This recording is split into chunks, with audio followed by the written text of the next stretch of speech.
প্রিয় নবীর জন্মের দিন সোমবার সুবহে সাদিকের সময় বিবি আমেনা ঘরের মধ্যে সম্পূর্ণ একা ছিলেন। হঠাৎ তিনি আকাশের দিক থেকে একটা বিকট আওয়াজ শুনতে পেলেন। তখন তিনি অত্যন্ত ভীত সন্ত্রস্ত হয়ে পড়লেন। কিছুক্ষণ পর তিনি দেখতে পেলেন মোরগ আকৃতির একটি পাখি উড়ে এসে তার ঘরের মধ্যে প্রবেশ করল।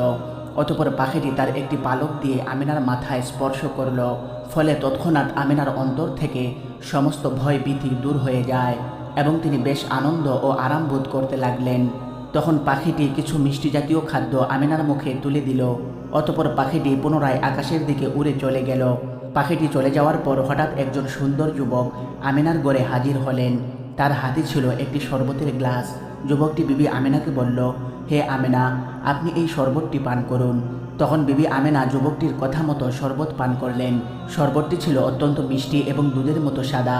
আমেনা শরবত পান করা হলে সেই যুবকটি সেখান থেকে চলে যান। কিন্তু আমেনা যে শরবত পান করেছিলেন সেই শরবত থেকে যেন একটা অপরূপ জ্যোতি বের হয়ে ঊর্ধ্ব আকাশের দিকে উঠে গেল। তারপর কয়েকজন সুন্দরী নারী আকাশ থেকে এসে আমিনার কাছে উপস্থিত হলেন। তখন আমেনা তাদেরকে জিজ্ঞেস করলেন, হে মহিয়সী রমণীগণ, আপনারা কারা? তখন তারা উত্তর দিলেন, আমরা হলাম হজরত হাজেরা, হজরত মরিয়ম এবং হজরত আসিয়া। অতঃপর তারা আমেনাকে আশ্বস্ত করে বললেন, আপনার কোনো দুশ্চিন্তা বা ভয়ের কারণ নেই। আল্লাহর নির্দেশে আমরা আপনার পরিচর্যার জন্য এসেছি। এটা শুনে আমেনা অনেকটাই দুশ্চিন্তামুক্ত হলেন। অতঃপর সেই তিনজন রমণী বিবি আমেনার পরিচর্যা শুরু করে দিলেন। ঠিক এই সময় একটি অদৃশ্য আওয়াজ আসলো, হে আমেনা, তোমার শিশুটিকে মানুষের দৃষ্টির অন্তরালে রাখো। অতঃপর কয়েকজন সুন্দরী মহিলা মেশকে আম্বর এবং অন্যান্য সুগন্ধি দ্রব্য নিয়ে আমিনার ঘরে প্রবেশ করল। ইতিমধ্যে আমেনা লক্ষ্য করছিলেন যে কতগুলো অপূর্ব পাখি তার ঘরের উপর উড়ে বেড়াচ্ছে। এই ধরনের সুন্দর আকৃতির পাখি তিনি এর আগে কখনোই দেখেননি। এই দৃশ্যগুলো দেখে আমেনার চোখ জুড়িয়ে গেল। অতঃপর এই সুন্দর মনোরম অবস্থার মধ্যে ভূমিষ্ঠ হলেন হজরত মুহাম্মদ সাল্লাল্লাহু আলাইহি ওয়াসাল্লাম। তিনি ভূমিষ্ঠ হয়ে সেজদায় পতিত হয়ে বললেন, লা ইলাহা ইল্লাল্লাহ মুহাম্মাদুর রাসূলুল্লাহ। শিশু হজরত মুহাম্মদ সাল্লাল্লাহু আলাইহি ওয়াসাল্লাম ভূমিষ্ঠ হওয়ার পর তার দেহের আলোতে আমেনার প্রদীপহীন গড়টি এতটাই আলোকিত হয়ে গেল যে গড়ের মেঝেতে পতিত সূচ পর্যন্ত সেই আলোতে তুলে নেওয়া যেত। সেই আলোর ছটা এতটাই উজ্জ্বল ছিল যে তার ঝলকে সিরিয়ার রাজপ্রাসাদ পর্যন্ত আমেনার চোখের সামনে ভেসে উঠল। অতঃপর একখণ্ড সাদা মেঘ আকাশ থেকে নেমে এসে শিশু মুহাম্মদ সাল্লাল্লাহু আলাইহি ওয়াসাল্লামকে আমেনার কোল থেকে তুলে নিয়ে চলে গেল। এই সময় অদৃশ্য থেকে কে যেন বলল, এই শিশুটিকে পূর্ব পশ্চিমের সমগ্র এলাকায় ঘুরিয়ে নিয়ে আসো, যেন সারা দুনিয়া এই শিশুটির কাছে পরিচিত হয়ে যায়।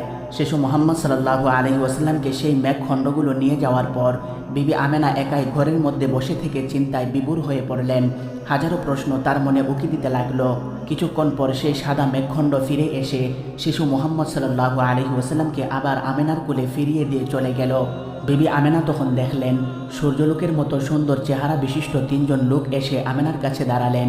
তাদের একজনের হাতে ছিল একটি স্বর্ণের লোটা, আরেকজনের হাতে ছিল এক টুকরো রেশমি কাপড়ে আবৃত আংটি, আর অন্যজনের হাতে ছিল একখণ্ড সুন্দর পশমি কাপড়। তাদের মধ্যে থাকা প্রথম ব্যক্তিটি আমেনার কোল থেকে শিশু মুহাম্মদ সাল্লাল্লাহু আলাইহি ওয়াসাল্লামকে নিয়ে লোটার পানি দিয়ে গোসল করালো।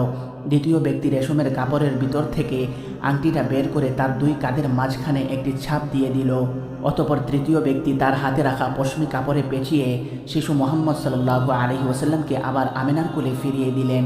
অতঃপর তৃতীয় ব্যক্তিটি শিশু মুহাম্মদ সাল্লাল্লাহু আলাইহি ওয়াসাল্লামের কানে কানে কি যেন বলল, কিন্তু বিবি আমেনা তার সব কথা বুঝতে পারলেন না। তবে যা বুঝতে পেরেছিলেন তা হলো, হে আল্লাহর রাসূল, আল্লাহ তাআলা আপনাকে এমন গায়বী ইলম দান করলেন যা কাউকে দেওয়া হয়নি। আর আপনার প্রতি শুভ সংবাদ হলো, যারা আপনাকে আল্লাহর নবী বলে মান্য করবে এবং আপনার প্রতি ঈমান আনবে তারা আপনার উম্মত বলে গণ্য হবে এবং তারা দুজখের আযাব থেকে মুক্তি পাবে। এদিকে মুহাম্মদ সাল্লাল্লাহু আলাইহি ওয়াসাল্লামের দাদা আব্দুল মুত্তালিব তার ঘরের মধ্যেই ছিলেন, কিন্তু ইতিমধ্যে তিনি একটি উচ্চ আওয়াজ শুনে ঘর থেকে বাহিরে বেরিয়ে এলেন এবং আকাশের দিকে তাকিয়ে দেখলেন ফেরেশতাগণ আল্লাহর উদ্দেশ্যে তাসবিহ পাঠ করছে। আর যেখানেই যে মূর্তিসমূহ দাঁড়িয়েছিল সেই সবগুলো মূর্তি মাটিতে পড়ে গিয়ে গড়াগড়ি খাচ্ছে। এমন সময় আব্দুল মুত্তালিব আকাশ থেকে একটি অদৃশ্য আওয়াজ শুনতে পেলেন। কে যেন বলছিল, হে দুনিয়াবাসীগণ, এইমাত্র আখিরি পয়গাম্বর জমিনের বুকে শুভাগমন করলেন। আমরা আল্লাহ তাআলার রহমতের পানি নিয়ে আগমন করেছি, এই পানি দিয়ে তাকে গোসল করিয়ে দিব। অতঃপর আব্দুল মুত্তালিব দেখলেন পবিত্র কাবাগর সাফা এবং মারওয়া পাহাড় থরথর করে কাঁপছে। এই দৃশ্যগুলো দেখে আব্দুল মুত্তালিবের শরীরেও কম্পন শুরু হয়ে গেল। তখন আব্দুল মুত্তালিব আরও একটি আওয়াজ শুনতে পেলেন, কে যেন আকাশ থেকে বলছে, হে কুরাইশ প্রধান, ভীত হইও না, তোমার ভয়ের কোনো কারণ নেই। অতঃপর আব্দুল মুত্তালিব পুত্রবধূ আমেনার খবর জানার জন্য তার কামরার দিকে অগ্রসর হলেন। তিনি আমেনার ঘরের কাছে গিয়ে দেখতে পেলেন আমেনার ঘরের উপর এবং চারিদিকে কতগুলো সুন্দর পাখি উড়ে বেড়াচ্ছে, আর একখণ্ড সাদা মেঘ বিবি আমেনার ঘরের উপরে স্থির হয়ে দাঁড়িয়ে রয়েছে। এই দৃশ্য দেখে আব্দুল মুত্তালিব হতবুদ্ধি হয়ে জ্ঞান হারিয়ে মাটিতে পড়ে গেল। কিছুক্ষণ পর আব্দুল মুত্তালিবের চেতনা ফিরে আসলো। তখন তিনি বিবি আমেনার ঘরে যাওয়ার জন্য অস্থির হয়ে পড়লেন। তিনি ধীরে ধীরে আমেনার ঘরের দরজায় পৌঁছে দেখলেন যে উদ এবং আম্বর মিশ্রিত পানি গড়িয়ে যাচ্ছে এবং চারিদিকে সুঘ্রাণে মোহিত হয়ে গেছে। তখন আব্দুল মুত্তালিব ঘরের দরজার ফাঁক দিয়ে ভিতরে আমেনার দিকে দৃষ্টিপাত করলেন। তিনি দেখতে পেলেন বিবি আমেনার কপালে পূর্বেকার সেই উজ্জ্বল্য এখন আর দেখা যাচ্ছে না। এতে আব্দুল মুত্তালিব অত্যন্ত উদ্বিগ্ন হয়ে আমেনাকে ডেকে জিজ্ঞেস করলেন, কি হে আমেনা, তুমি কি জাগ্রত নাকি নিদ্রিত? তখন বিবি আমেনা বললেন, আব্বাজান, আমি জাগ্রত আছি। তখন আব্দুল মুত্তালিব তাকে জিজ্ঞেস করলেন, তোমার চেহারায় এতদিন যে নূর বিচ্ছুরিত হচ্ছিল তা কোথায় গেল? তোমার ললাটে যে তা দেখা যাচ্ছে না, ব্যাপার কি মা? তখন বিবি আমেনা বললেন, আব্বাজান, ওই নূর তো আমার ছিল না, সেই নূর যার ছিল সে তো এইমাত্র আমার গর্ভ হতে ভূমিষ্ঠ হয়েছে। তখন আব্দুল মুত্তালিব বললেন, তাহলে সেই মোহনীয় পরশমণিকে আমার কাছে দাও, আমি তাকে দেখে চক্ষু শীতল করি। বিবি আমেনা তখন বললেন, আব্বাজান, একটু ধৈর্য ধারণ করুন, আপনি তো শিশুর দাদা, সব সময় শিশুকে দেখবেন, এখন একটু অসুবিধা আছে বলে তাকে আপনার কোলে তুলে দিতে পারছি না। এই কথা শুনে আব্দুল মুত্তালিব নিজেকে অপমানিত বোধ করলেন এবং রাগে অধীর হয়ে ঘরে প্রবেশ করতে উদ্যত হলেন। কিন্তু হঠাৎ এক ভীষণ আকৃতির লোক এসে আব্দুল মুত্তালিবকে বাধা দিয়ে বলল, তুমি এখন ঘরে প্রবেশ করতে পারবে না, কেননা এখন ঘরের মধ্যে ফেরেশতাগণ শিশুর পরিচর্যায় ব্যস্ত আছে। যেই লোকটি আব্দুল মুত্তালিবকে বাধা দিল তার মতো ভীষণ আকৃতির লোক আব্দুল মুত্তালিব আর ইতিপূর্বে কখনোই দেখেননি। তাই তিনি ভয় পেয়ে ঘরের ভিতর প্রবেশের চেষ্টা থেকে বিরত থাকলেন। অতঃপর ফেরেশতারা চলে যাওয়ার পর আব্দুল মুত্তালিব আমিনার ঘরে ছুটে এলেন। নবজাতক শিশুকে দেখে তার হৃদয় স্বর্গীয় আনন্দে পরিপূর্ণ হয়ে উঠল। তাই বা হবে না কেন, এ যে আবদুল্লাহর পুত্র। পরম আনন্দে তিনি সেই শিশুপুত্রকে কোলে তুলে নিলেন, কপালে মুখে চুমু খেলেন। অতঃপর শিশু নবীকে নিয়ে আব্দুল মুত্তালিব পবিত্র কাবা শরীফে পৌঁছালেন এবং তাকে নিয়ে কাবা শরীফ তাওয়াফ করলেন। অতঃপর জন্মের 7ম দিনে আব্দুল মুত্তালিব উট কুরবানি করে সকল কুরাইশকে দাওয়াত খাওয়ালেন। দাওয়াত খাওয়া শেষ করে নিমন্ত্রিতদের মধ্য থেকে একজন আব্দুল মুত্তালিবের কাছে এসে বললেন, আব্দুল মুত্তালিব, কি মনে করে আপনার নাতির নাম মোহাম্মদ রাখলেন? আপনার বংশগত কোনো নাম রাখলেন না কেন? তখন আব্দুল মুত্তালিব বললেন, আমি চাই স্বর্গমত্ত জুড়ে সর্বত্রই তার প্রশংসা হোক, এমনকি স্বয়ং স্রষ্টাও তার প্রশংসা করুন, তাই তার নাম মোহাম্মদ রেখেছি। এদিকে আরবের রীতি অনুযায়ী রাসূল সাল্লাল্লাহু আলাইহি ওয়াসাল্লামের জন্য একজন দুধমাতার প্রয়োজন ছিল, কিন্তু কোথাও কোনো দুধমাতার সন্ধান পাওয়া যাচ্ছিল না। তাই আপাতত কিছুদিন আবু লাহাবের দাসী সুয়াইবা মুহাম্মদ সাল্লাল্লাহু আলাইহি ওয়াসাল্লামকে দুধ পান করালেন। কিছুদিনের মধ্যেই বনি সাদ গোত্রের দায়ীরা নবজাতক শিশুর সন্ধানে মক্কায় এসে গেল। তারা এসে তাদের পছন্দ মতো শিশুকে নির্বাচন করতে লাগলো। অনেকেই শিশু মুহাম্মদ সাল্লাল্লাহু আলাইহি ওয়াসাল্লামের কাছে এসেছিলেন, কিন্তু এতিম শিশু হওয়ার কারণে কেউ নিলেন না, কারণ তাকে দুধ পান করালেও কোনো উপঢৌকন পাওয়া যাবে না। এদিকে বিবি হালিমা রাদিয়াল্লাহু তাআলা আনহা তার স্বামীর সাথেই ছিলেন। তিনি শারীরিকভাবে দুর্বল এবং গরিব হওয়ার কারণে কোনো শিশু পেলেন না। তাই তিনি তার স্বামীকে বললেন, আল্লাহর কসম, আমার ভীষণ দুঃখ পাচ্ছে। সমস্ত মহিলারা কুল ভরে বাচ্চা নিয়ে ঘরে ফিরে যাচ্ছে, আর আমার কুল এখনও খালি। আমি যাই, ওই এতিম বাচ্চাটাকেই নিয়ে আসি। খালি হাতে ফেরার চেয়ে একটা এতিম বাচ্চা নিয়ে ফেরাই ভালো হবে। তখন স্বামী বললেন, ঠিক আছে, যাও, তাকেই নিয়ে আসো, এতে আর অসুবিধা কি? হয়তো আল্লাহ তাআলা আমাদের জন্য তাতেই অনুগ্রহ করবেন। অতঃপর হালিমা বিবি আমেনার কাছে গিয়ে শিশু মুহাম্মদ সাল্লাল্লাহু আলাইহি ওয়াসাল্লামকে কোলে তুলে নিলেন। সন্তানের জন্য দুধমাতা পেয়ে আনন্দে আমিনাও প্রচণ্ড খুশি হলেন। অতঃপর হালিমা শিশু মুহাম্মদকে বুকে ধরে তার শুকনো স্তন মুখে দিলেন। তখন তার স্তনের নামমাত্র দুধ ছিল, কিন্তু কি আশ্চর্য ব্যাপার, মুহাম্মদ সাল্লাল্লাহু আলাইহি ওয়াসাল্লাম মুখ দেওয়ার সাথে সাথে দুধের স্রোত জারি হয়ে গেল। বুকে দুধ ভরে উঠল। দুধের স্রোতে বাচ্চার মুখ ভিজে যেতে লাগলো। ফলে মুহাম্মদ সাল্লাল্লাহু আলাইহি ওয়াসাল্লাম এবং হালিমার নিজের বাচ্চাকেও প্রাণ ভরে দুধ খাওয়ালেন। অথচ ইতিপূর্বে তার নিজের সন্তানেরই পেট ভরত না। দুধ খেয়ে সে কখনোই সুতৃপ্ত হতো না, বুকের মধ্যে মুখ কষে আরও বেশি দুধ পাওয়ার চেষ্টা করত। তাই হঠাৎ এই পরিবর্তন দেখে হালিমার বিস্ময়ের শেষ রইল না। অতঃপর তারা শিশু মোহাম্মদ সাল্লাল্লাহু আলাইহি ওয়াসাল্লামকে নিয়ে তাঁবুর দিকে ফিরে গেলেন। সেখানে হালিমার একটি গাভীন উটনি ছিল, যা ছিল একেবারেই হালকা পাতলা এবং দুর্বল। হালিমার স্বামী তাকে দহন করতে শুরু করলেন। বিস্ময়কর ব্যাপার, যে বার সদা সর্বদা শুকনো থাকতো তার দুধে ভরে গেল এবং তা থেকে টপ টপ করে দুধ পড়তে লাগলো।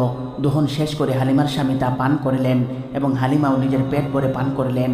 অতঃপর পরের দিন সকালবেলা হালিমার স্বামী বললেন, হালিমা, আল্লাহর কসম, তুমি এক পবিত্র সন্তান পেয়েছ, তোমার কি মনে হয়? তখন হালিমা বললেন, আল্লাহর কসম, আমারও তাই মনে হয়। অতঃপর তারা কাফেলার সাথে ঘরে ফিরতে রওনা করলেন, কিন্তু হালিমার গাদা সকলের আগে আগে হেঁটে চলল। কাফেলার সাথীরা তা দেখে বলল, আহারে, ও জুয়াইবের মেয়ে হালিমা, একটু দাঁড়াও না, আমাদেরকেও সাথে করে নাও। আরে, এটা তো সেই গাদাটি যাতে চড়ে তুমি এসেছিলে। সে তো তখন রাস্তায় হাঁটতে হাঁটতে থেমে যাচ্ছিল, বারবার তুমি পিছিয়ে পড়ছিলে। তখন হালিমা পরম আনন্দে বললেন, হা হা, আল্লাহর কসম, এটা সেই গাদাটি। তখন সাথীরা বললেন, আল্লাহর কসম, এটা তো বড় আশ্চর্যের ব্যাপার। অতঃপর হালিমা বাড়িতে পৌঁছে দেখলেন আল্লাহর অনুগ্রহ সেখানেও বর্ষিত হচ্ছে। সমস্ত কিছুতেই বরকতের প্রকাশ করতে লাগলো। বাড়ির ছাগল পাল এবং পোষা প্রাণীরা মোটাতাজা হয়ে উঠল। গাভীন প্রাণীর স্তন দুধে ভরে উঠল। এসব দেখে হালিমার হৃদয় আনন্দে ভরে গেল। সেখানে হালিমার কন্যা সীমা বা সাইমা শিশু মোহাম্মদ সাল্লাল্লাহু আলাইহি ওয়াসাল্লামকে প্রচণ্ড আদর করতেন। তার খাওয়া দাওয়া, গোসল, ঘুম পাড়ানো সহ সব কিছু সীমা একাই করতেন। এমনকি বিকেলবেলা ভাই মোহাম্মদকে নিয়ে ঘুরতে বাহির হতেন। এভাবে দেখতে দেখতে হালিমার বাড়িতেই 2 বছর অতিক্রান্ত হয়ে গেল। দুধ খাওয়ার দিন শেষ হওয়ার পর হালিমা মোহাম্মদ সাল্লাল্লাহু আলাইহি ওয়াসাল্লামকে নিয়ে আমিনার কাছে এসে বললেন, প্রিয় বোন, আমার ভয় হচ্ছে যে মক্কার এই খারাপ আবহাওয়ায় মোহাম্মদকে রেখে দিলে তার কোনো ক্ষতি হতে পারে। সেই কথা বিবেচনা করে তাকে আরও কিছুদিন আমার কাছে রাখার অনুমতি দিন। আরও একটু বড় হোক, তারপর আমি তাকে ঠিক সময়ে দিয়ে যাব। এভাবে হালিমা আমিনার কাছে পিরাপিরি করতে লাগলেন। তাই অবশেষে আমিনা রাজি হয়ে গেলেন। তাই হালিমা শিশু মোহাম্মদ সাল্লাল্লাহু আলাইহি ওয়াসাল্লামকে আবার বাড়িতে নিয়ে আসলেন। কিছুদিন পর শিশু নবী সাল্লাল্লাহু আলাইহি ওয়াসাল্লাম তার দুধ ভাইয়ের সাথে মাঠে খেলছিলেন। তখন হঠাৎ 2 জন ফেরেশতা শিশু নবীর কাছে আগমন করলেন এবং তাকে চিৎ করে শুইয়ে তার বুক চিরে ফেরে তার হৃৎপিণ্ডটি বের করে আনলেন। অতঃপর সেটি জমজমের পানি দিয়ে ধৌত করে আবার তার যথাস্থানে স্থাপন করলেন। এই দৃশ্য দেখে দুধভাই আব্দুল্লাহ দৌড়ে হালিমার কাছে এসে বলল, আম্মা জান, ভাইয়াকে কারা যেন হত্যা করে ফেলেছে। এই খবর শুনে হালিমার মাথায় যেন আকাশ ভেঙে পড়ল। তিনি দৌড়ে সেখানে গিয়ে দেখলেন শিশু নবী সাল্লাল্লাহু আলাইহি ওয়াসাল্লাম ভয়ে বিবর্ণ হয়ে বসে আছেন। হালিমা তখন জিজ্ঞেস করলেন, বাবা, তোমার কি হয়েছে? তখন শিশু নবী সাল্লাল্লাহু আলাইহি ওয়াসাল্লাম ভয়ে ভয়ে সব কিছুর বর্ণনা দিলেন। এসব শুনে হালিমাও ভয় পেয়ে গেলেন। কিছুদিন পর হালিমা শিশু মোহাম্মদ সাল্লাল্লাহু আলাইহি ওয়াসাল্লামকে সাথে নিয়ে বসেছিলেন। তখন হাবশার কয়েকজন খ্রিস্টান সন্ন্যাসী সেখান দিয়ে যাচ্ছিল। তারা শিশু মোহাম্মদ সাল্লাল্লাহু আলাইহি ওয়াসাল্লামকে দেখতে পাওয়া মাত্রই সেখানে দাঁড়িয়ে গেল। তারা এগিয়ে এসে মোহাম্মদ সাল্লাল্লাহু আলাইহি ওয়াসাল্লামকে খুব মনোযোগ সহকারে দেখতে লাগলো। তারা হালিমাকে জিজ্ঞেস করলো, এই বাচ্চাটি কার? হালিমা তখন বললেন, এই বাচ্চাটি আমার নয়, তবে আমার কাছে আমানত দেওয়া হয়েছে। তারপরে একজন সন্ন্যাসী অন্যান্যদেরকে উদ্দেশ্য করে বলল, চলো আমরা এই বাচ্চাটিকে নিয়ে যাই। এর মধ্যে মহাপুরুষের লক্ষণ রয়েছে, কোনো কালে সে একজন মহাপুরুষ হবে। বিবি হালিমা তাদের মতলব বুঝতে পেরে ঘাবড়ে গেলেন। তাই তিনি বিলম্ব না করেই শিশু মোহাম্মদ সাল্লাল্লাহু আলাইহি ওয়াসাল্লামকে নিয়ে অতি দ্রুত সেখান থেকে চলে গেলেন। অতঃপর হালিমা রাদিয়াল্লাহু তাআলা আনহা পরিস্থিতি বিবেচনায় বাধ্য হয়ে শিশু মোহাম্মদ সাল্লাল্লাহু আলাইহি ওয়াসাল্লামকে আমিনার কাছে ফিরিয়ে দিলেন। তখন নবীজির বয়স ছিল মাত্র 5 বছর। তারপর থেকে নবী করিম সাল্লাল্লাহু আলাইহি ওয়াসাল্লাম তার দাদা আব্দুল মুত্তালিব এবং মা আমিনার ভালোবাসায় বড় হতে লাগলেন। একদিন শিশু নবী মোহাম্মদ সাল্লাল্লাহু আলাইহি ওয়াসাল্লাম বাহির থেকে এসে আমিনাকে বললেন, আম্মা জান, আমার সাথীদেরকে তাদের বাবা অনেক আদর করে, কিন্তু আমি আমার আব্বাজানকে এখনও দেখিনি। আপনি বলুন, আমার আব্বাজান কোথায়? শিশুপুত্রের এমন প্রশ্নে বিবি আমিনা স্তব্ধ হয়ে গেলেন। তিনি ছেলেকে কোনো উত্তর দিতে পারেননি। অতঃপর শ্বশুর আব্দুল মুত্তালিবের অনুমতি নিয়ে বিবি আমিনা মদিনার দিকে রওনা করলেন। তখন তার সাথে ছিল শিশু নবী এবং দাসী উম্মে আইমান। চলতে চলতে একটি কবরের সামনে এসে বিবি আমিনা দাঁড়িয়ে গেলেন এবং শিশু নবীকে বললেন, হে মোহাম্মদ, তুমি আমাকে জিজ্ঞেস করেছিলে তোমার বাবা কোথায়? তোমার বাবা এই কবরেই ঘুমিয়ে আছে, ভালো করে দেখে তৃপ্তি মিটিয়ে নাও। অতঃপর মা ছেলে কবরের পাশে অনেকক্ষণ অশ্রু বিসর্জন করলেন। অতঃপর মদিনার আত্মীয় স্বজনদের থেকে বিদায় নিয়ে আবারও মক্কার দিকে রওনা করলেন। চলতে চলতে যখন আবওয়া নামক স্থানে এসে পৌঁছালেন, তখন আমিনা অসুস্থ হয়ে পড়লেন। জনশূন্য জায়গায় সাহায্য করার মতো কেউ ছিল না। তিনি বুঝে গেলেন যে এটাই তার শেষ সময়। তাই তিনি দাসী উম্মে আইমানকে বললেন, প্রিয় বোন, আমার মনে হচ্ছে আর মক্কায় ফিরে যাওয়া হবে না, আমি হয়তো এখানেই ইন্তেকাল করব। তোমার প্রতি আমার একটাই চাওয়া, তুমি আমার মোহাম্মদকে দেখে রাখবে। তখন উম্মে আইমান বললেন, আপনি আমার মনিব হয়েও ছোট বোনের মতো ভালোবাসায় আগলে রেখেছিলেন। আমি আপনাকে কথা দিচ্ছি, আপনার ছেলেকে কখনো মায়ের অভাব বুঝতে দেব না। জীবনের শেষ নিঃশ্বাস পর্যন্ত ছায়ার মতো তার সাথেই থাকব। এভাবে কথোপকথন চলাকালে হঠাৎ আমিনা চুপ হয়ে গেলেন। সাথে সাথে থেমে গেল তার ইহজগতের যাত্রা। তিনি সেখানেই ইন্তেকাল করলেন। ফলে উম্মে আইমান শিশু মোহাম্মদ সাল্লাল্লাহু আলাইহি ওয়াসাল্লামকে নিয়ে বহু কষ্টে আমিনার দাফন কাজ শেষ করলেন। অতঃপর উম্মে আইমান শিশু মোহাম্মদ সাল্লাল্লাহু আলাইহি ওয়াসাল্লামকে নিয়ে মক্কায় আব্দুল মুত্তালিবের কাছে আসলেন। আব্দুল মুত্তালিব আমিনার মৃত্যুর সংবাদ শুনে খুবই কষ্ট পেলেন। কিছুদিন পর শিশু নবী সাল্লাল্লাহু আলাইহি ওয়াসাল্লাম দাসী উম্মে আইমানকে আজাদ করে দিয়ে বললেন, আজ থেকে আপনি সম্পূর্ণ মুক্ত, আপনি যেখানে ইচ্ছা সেখানেই চলে যেতে পারেন। কিন্তু উম্মে আইমান বললেন, আমি আমিনাকে কথা দিয়েছি তোমার দেখাশোনা করব।